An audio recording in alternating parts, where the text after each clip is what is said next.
Buckle up because this is a bumpy ride, as we are once again back with the VTuber agency Nijisanji English and one of their former livers, Reimu Endou, having since graduated from the agency 2 months ago and now since returned to her personal life account, Mari FD. Today's lead story also involving another former Nijisanji English talent, that being Ike Evelyn, who had abruptly graduated from the agency back on April 30th of this year. And just before our lead story, we would like to introduce you to Beyond the Veil, a new anime and webcomic universe starring mythic talent creators, including yours truly, seen there on the far right. That's me. It's me. I'm right there. Look, I'm right there. Be the first to read what's next, unlock all current episodes, and get early access to future ones with a limited time 50% off season pass available right now. Alongside, we also have limited edition Beyond the Veil apparel, and even pre-orders now open for a Gamer Subs cup. Check it out with the link below. So we have Reimu alongside Ike, and bringing us over to independent VTuber Bari Loaf, aka Bari. This indie VTuber helping out Ike with debut assets and many months later emotes. Well, now revealed, Bari Loaf had been Ike's former romantic partner. This all tying into this tweet and video from Bari entitled "A Former Corporate VTuber Doxed Me," which we will now play in full here. Hello, my name is Bari. Some of you may know me by my former name, Rin. I'm sharing this statement to document my personal experiences involving an individual publicly known as Marie/Marie FD, as well as my interactions with her former employer. Over the past 2.5 years, I have experienced repeated harassment, boundary violations, doxing, and what I perceived as institutional inaction, all of which had left a lasting impact on my safety and well-being. This statement is not intended to assign motives or speculate on anyone's internal thoughts. I'm speaking only to what I personally experienced, observed, and how those events affected me. In mid to late 2022, Marie entered a brief romantic relationship with a colleague that ended poorly. Sometime afterward, she developed a close relationship with another colleague who was my former long-term partner.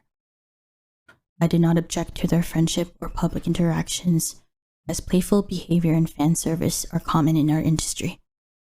However, at in-person events, I personally observed Marie engaging in physical behavior towards him that I perceived as flirtatious, including one incident where she threw herself onto him with enough force that they nearly fell off a chair.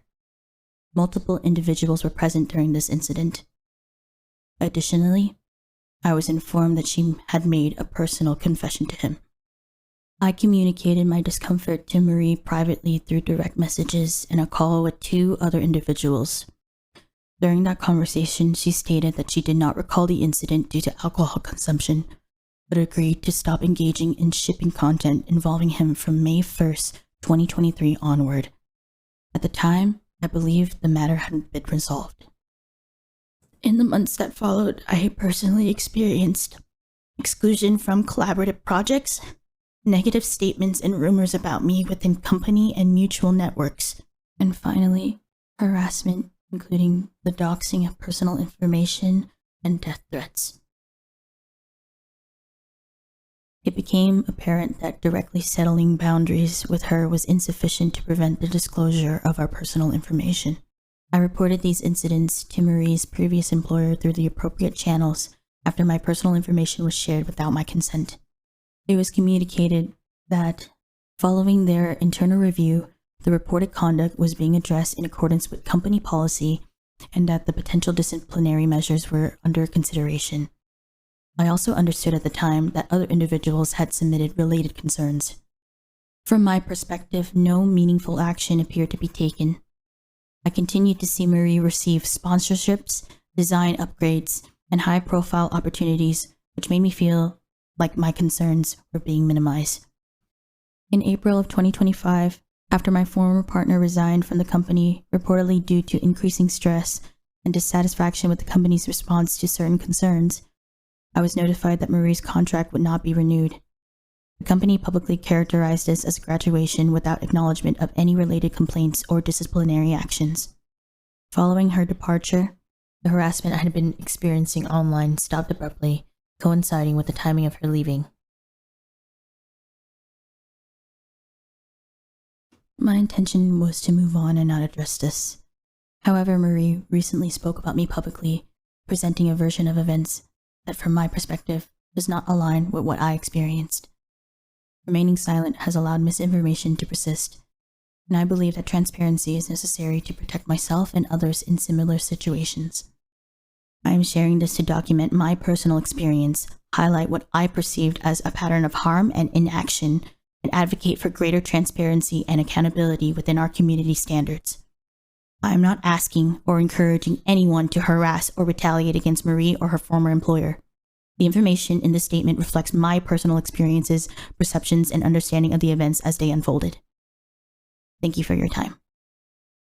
During that mostly black screen video, there were select screenshots being shown, beginning with this one from Reimu to Ike, reading, "Why didn't I end up having a crush on blank instead, man? Then I remember you have a GF and I'm like, wait, never mind." Many assuming this reads as, "Why didn't I end up having a crush on Ike Eveland instead, man? Then I remember you have a girlfriend and I'm like, wait, never mind." Also included was this screenshot between Bari and Mari. Mari responding, "I'm gonna be honest with you. I genuinely don't remember saying that, and if I did, I'm sorry. I really can't assure you, even if he didn't have you as a girlfriend, I wouldn't really do anything to get him, because I can tell you 100% wholeheartedly from all these years I talked with him and knew about him, I haven't been attracted to him in the slightest." Other users later confirming that profile picture of Mari, lining up with previous screenshots seen from her in years prior. Here now we also have this conversation between Ike and Reimu / Mari. Ike recalling a time when both Mari and him were together IRL alongside friends and Bari. Ike saying to Reimu / Mari during that dinner, "I don't know if it was before or after when you snapped at me, you also sort of threw yourself at me and clung onto me. This made me very uncomfortable and also came across as rather disrespectful, as it was right in front of my significant other as well." Mari, still Reimu at the time of these DMs, saying, "I genuinely had no idea I made you and blank," likely Bari, "feel uncomfortable. I'm so sorry. I don't remember throwing myself at you. But again, if you and Bari saw it that way and felt that way, I can only apologize. I'm so sorry." Ike also bringing up another concern regarding Reimu retweeting art that had made Ike uncomfortable, and he's surmising this was simply Ike Eveland cross Reimu Endou artwork. Ike saying, "I usually just turn a blind eye to ship art, as it's usually not something that we as livers retweet, but when it gets brought onto my timeline by people I follow, it becomes a bit difficult to overlook. You acknowledging it also leads to more people making that kind of stuff, and since it's been making me progressively uncomfortable." Reimu responding, "I don't really think of it much either. I retweet art if I like it, but I will of course respect your boundaries. Thank you for bringing that up as well." And lastly, in Bari's video, we have these screenshots alluding to Bari contacting Nijisanji and receiving a very pointed reply from them. Many viewers surmising this is an individual in Nijisanji replying to Bari and saying to her, "Thank you again for your feedback. Given the severity of her action," that being Reimu's action, "we have determined that the level of malice involved is substantial. Therefore, at 7 p.m. JST on October 18th, we concluded that her penalty will either be a public apology accompanied by a suspension of activities or contract termination if no apology is made." It not fully clear if the screenshot is from either 2023 or 2024, but seemingly no public apology had been made by Reimu Endou or termination made against Reimu Endou. This individual within Nijisanji remarking, "While we will not disclose your identity as the source of the information, we must show her," that being Reimu, "the bullying and doxing comments from her locked X account as part of the process to either terminate her contract or secure a public apology. As a result, she may be able to deduce that you are the source of the information. We look forward to hearing from you soon." So once again, this screenshot allegedly looking like it's coming from within a company, many surmising that is naturally Nijisanji, and we have many reasons to believe that to be the case later on. These bullying and doxing comments allegedly being made on an out account of Reimu Endou's, and this out account also not being from the Mari account. These allegations from Bari against Mari, receiving loads of attention and support from the VTuber community. Perhaps the most surprising reply to Bari being this one. Kirio Cypher here replying with, "I'm sorry, Bari. You didn't deserve that. No one does. You're very courageous for speaking out. You've always been very kind to me. I'm here for you." That independent VTuber having formerly been a VTuber with Nijisanji English. As then throughout the night, it was discovered what public statements were made by Mari regarding Bari. This coming by way of an October 4th stream, Mari would begin to talk about one of her friend's crazy ex-girlfriends.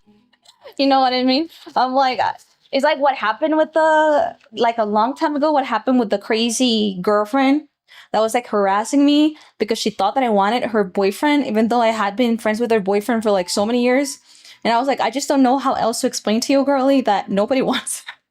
And then just 7 hours and 25 minutes after Bari's video statement on Twitter, Mari would reply with her very own 14-page Google document, remarking, "Thank you for being kind and giving me a bit of time to reply and give context on what happened recently. I'm sorry if it ended up being so long too. I'm not used to writing these and I never saw myself having to write one and having to act like this." Mari saying, "I believe it's important for my side of the story to be available as well, so that people can have a complete picture of what truly happened. Due to signed NDAs, I cannot share all screenshots or specific work-related details, but all relevant information has already been provided to both my legal counsel and my previous workplace." Mari initially addressing this first point, saying in 2022, it was claimed that I entered a romantic relationship with an individual that ended poorly. I still don't know the relevance of my personal and romantic life since it wasn't brought up in the rest of Bari's statement, and me having to clear this section out seems a bit out of pocket and unnecessary. Mari at this time not addressing that the relationship was with one of her colleagues, thereby potentially creating a history of dating colleagues, aka co-workers within the company. Mari going on to state, "Rumors about my personal relationships are inaccurate. None of my past relationships have ended quote-unquote poorly. The few I've been in the past have ended with two adults mutually agreeing to stop dating and communication slowly decreasing for obvious reasons." Mari also going on to address the point of sometime after she developed a closer relationship with another colleague who was my former long-term partner. Mari going on to show different projects wherein she had worked with Ike well before either of them had been within Nijisanji, and that she had considered them friends well before the relationship between Ike and Bari. Mari saying of that IRL interaction between her and Ike, which Ike himself had brought up to Mari, saying it made him uncomfortable. Mari remarking of that evening, "We all drank alcohol, but I did not drink to the point of getting drunk. This incident ends up being a he said, she said, but the whole group was made of around 10 people or more in total, counting her boyfriend, me, my friends, and other colleagues were witness to this. The incident she describes where I threw myself onto him was indeed a hug I gave her boyfriend while we were both sitting down. She felt uncomfortable with it and her past boyfriend notified me of it, so I apologized to both parties." Mari going on to show screenshots between herself and Ike. Ike asking Mari, "Would you be okay with me asking Ren if she would like to speak with you?" Once again, Bari going by the name of Ren at that time, and Mari agreeing to talk to Ren/Bari. This leading to another screenshot between mutuals of Ren/Bari and Mari/Reimu. Oh man, how many names do we got here? This individual saying, "I think there's a lot of miscommunication between you guys, so I'm thinking if you two are comfortable with it, you guys want to talk it out in the call." Mari agreeing to this. Once again, Mari saying of Bari, "In the call, she told me of boundaries, which I fully respected after that, and she's thanked me for it. Not to talk with him one-on-one. She said it made her uncomfortable and even hurt her when she knew I was in a group call with him and multiple people. She told me the shipping art we were both retweeting made her uncomfortable, so we both stopped. Even after the call, she kept on DMing me, asking me why I was talking with him publicly on Twitter. Why was he answering to my tweets but not replying to her DMs? Why were we friends? If we were truly friends or something else, why were we having group calls with our colleagues? Why were we collabing on stream? All based on his attitude with her and him replying to my tweets." And every time she'd come to me with these questions, I'd reassure her, asking her how she felt, let her vent, and make her, or so I thought, feel comfortable once again, asking her to fully communicate with her partner. Bari showing some intricacies with this relationship between Bari and Ike. Saying further, she vented to me about the many problems she'd have and her feelings, and during that time I opened up to her as well, and I thought we had become comfortable with each other, and I could give her as much reassurance as she needed for her relationship. But this, of course, was not the solution she needed to deal with her personal relationships, and so she stopped talking with me. Due to how volatile she seemed to be regarding my presence, no matter what I did, what I did not do, what I'd tell her, our mutual friends would tell her, or her ex-boyfriend would tell her, I decided to cut my interactions with my friends / her ex-boyfriend completely. So Marie here saying that as Reimu, she had decided to cut off interactions with Ike Evelyn. Saying of this, I was stressed and honestly emotionally tired and decided to leave them be so they could deal with their relationship problems by themselves without having me as a stress factor as well. The last conversation I had with him, that being Ike, was on April 27th of 2024, where we talked about canceling several duet songs we had to give me peace of mind and making his girlfriend comfortable. Bari showing more communications between herself and Bari from just before. The final breaking point being Reimu replying to Ike Evelyn on Twitter, saying her boyfriend had tweeted he didn't want to stream that day, and I replied with a simple stream on public, and they were hanging out on her birthday in a spa. When she saw the tweet, she started crying for hours and hours, no matter how much our mutual girlfriends would try to calm her down about that simple 2-tweet interaction. Bari saying, after I knew all about it from different friends, my own and our mutual ones, I realized I was emotionally tired and viewed all of this as harassment. In the end, I decided to step away once and for all and just cut my interactions with both of them. Saying I communicated this to her boyfriend before making such a decision, asking him what else I could do since she was freaking out from simple interactions, and he himself would tell me he didn't know what else to do in frustration. Bari including this screenshot, which with text inside the screenshot confirming both Ike's name and Nijisanji, showing off that earlier tweet interaction between Reimu and Ike saying of Bari's view on Reimu interacting with him. Ike saying to Reimu here, I don't think there's much either of us can really do. I've tried talking to her, but she's pretty set in her ways. Bari saying after this, we canceled all collab songs after a couple more interactions, and I stopped interacting with him completely. Then getting into the very serious subject of doxing, Bari saying for some reason it is heavily implied in the video that I doxed her and shared her private information. Bari confirming she did have an out account, and on this out account tweeting out ex's girlfriend is a effing menhera hell. Bari saying this is her only knowledge of any form of doxing, remarking that was it. No other information of hers was revealed to any of my friends, my previous working place, or the outside world. Further saying I have no knowledge of people close to me sending her D threads, and I never did. The situation was never made public, which shocks me to find out she was receiving any D threads at all. If any of my friends did, I'd like to believe none of them did. I would like to know the exact origin so I can stop associating with them. After suffering from D threats myself, I do not condone this at all and refuse to associate with someone who would do it at all out of this situation. Next comes perhaps the most confusing part of this document. This section entitled Moving Onto NDA Territory, Company Matters. Marie saying, while I can't disclose things such as meetings with who, how often, and what I was told, I can summarize the situation like this. I followed internal procedures to report a situation that I experienced as harassment. All relevant information was reviewed at the time. I received an apology and the matter was resolved privately. Out of respect for confidentiality, I can't share materials or identify anyone involved, but the appropriate departments were informed and the issue was closed. They have also been informed today about this due to recent inaccuracies in public statements. So once again, Marie here saying that as Reimu, that she had followed internal procedures to report a situation that she had felt was harassment, not precisely making clear if that was by way of Bari or someone else externally or even internally within Nijisanji, and leading to far more questions about this screenshot from Bari's original video, as if this is a legitimate screenshot from someone within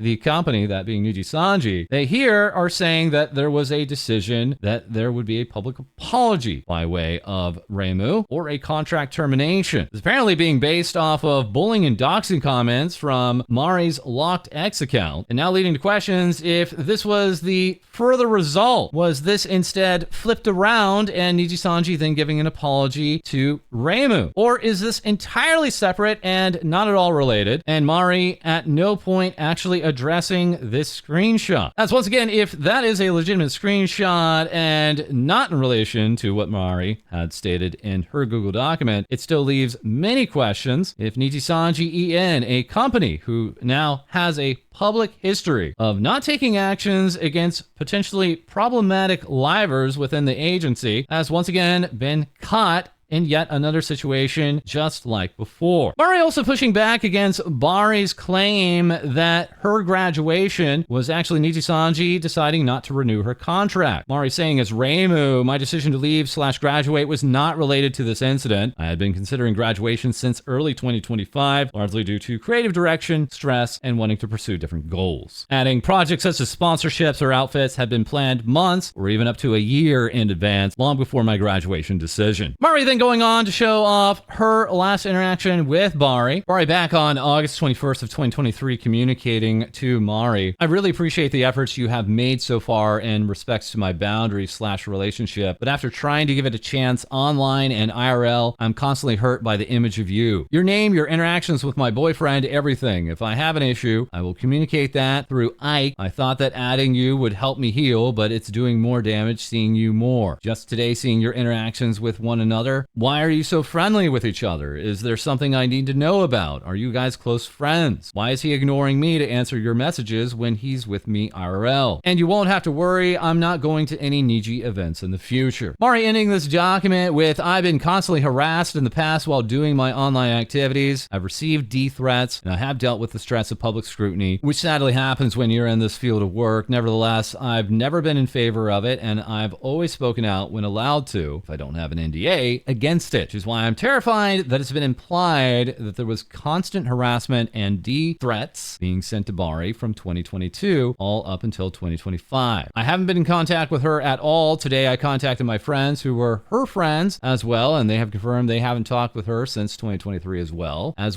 as past friends who knew more about her past actions, and they as well haven't talked with her over 3 years, mainly due to discomfort and fear. Mari ending this document with, I wish no hate and misinformation keeps on being spread. Many people don't wish to speak up out of fear or simply because this was a private matter and there were NDAs signed. Bari, after Mari's response, then making her own responses, remarking leaving things out of context only worsens misunderstandings, sharing this instance when Mari had blocked an artist, linking that artist, and further saying of the artist is crazy, like she cosplays as blank, but then it's so obvious that she self-inserts with blank in her fan art, right? At first I thought it was crazy, then I'd see her super horny super chats, then I'd see him use her thumbnails, then I'd see him like her tweets only, then I'd see him replying only to her. Then I see his talking to her on Discord. It's coming across that Marie herself was uncomfortable with potentially one of her colleagues, and perhaps even the one she had been in a relationship with, directly interacting with one artist, and that making Mari uncomfortable. Early in the morning, Bari would also respond with her own Google document to Mari's Google document, saying this experience has been both challenging and emotionally taxing. I also want to apologize to anyone who's been hurt by any of this. It's not fair that these situations are being revisited. I'd sincerely appreciate everyone for their time. Responding to Mari, remarking in her document, I believe the situation was a private matter, and Bari responding further, thank you for sharing your perspective. I do want to clarify that this issue was initially raised publicly by you. Directly linking to that stream that we had shown earlier by Mari. Once again, Mari not publicly saying Bari's name in that particular stream, but otherwise still talking about Bari. And responding to this section here, I still don't know the relevance of my personal and romantic life life since it wasn't brought up in the rest of Bari's statement. Bari remarking to that, I understand that this may have seemed unexpected. I brought this matter up because in a private conversation, you shared your interest in a relationship similar to mine. I also want to formally note that certain actions on your part have caused discomfort to others. I believe it is important for this to be acknowledged and considered in the appropriate context. Bari then going on to show this screenshot of DMs between the two, saying, I wish I had a healthy relationship, not specifically with blank, just I want a normal relationship. We also have Mari's statement of, even after the call, she kept on DMing me, asking me why I was talking with him publicly on Twitter. Mari responding that with, I understand and appreciate your efforts that you made to reassure me. Also want to acknowledge that in these moments you were vulnerable with me as well, and I was there to support you. At the same time, I'd like to address a concern regarding an incident wherein a fan was blocked after engaging in support of your ex-partner. If you wish to discuss moments when I was vulnerable or insecure, I would encourage reflecting on your own actions and contributions. To similar situations, I was there for you too. Then once again, showing that instance of Mari talking about that artist. And here now we have this section. Bari saying of Mari, she has also been found to have bookmarked the 4chan website along with several archive sites. This being a crop screenshot, the screenshot having made its rounds for years now, allegedly taken from a Reimu stream in which her browser was shown and with some of those links leading back to image boards. Bari coming back to this piece wherein Mari had admitted to tweeting out ex's girlfriend is a effing menhera, help. Bari saying the messages posted anonymously on the specified websites appear to be similar in context and writing style to communications originating from Mari's private account. Here showing a screenshot from December 13th of 2023. This being captured from Mari's out account while she was still Reimu, and in some form of public fashion here, tweeting out, why is Ike's girlfriend such a weird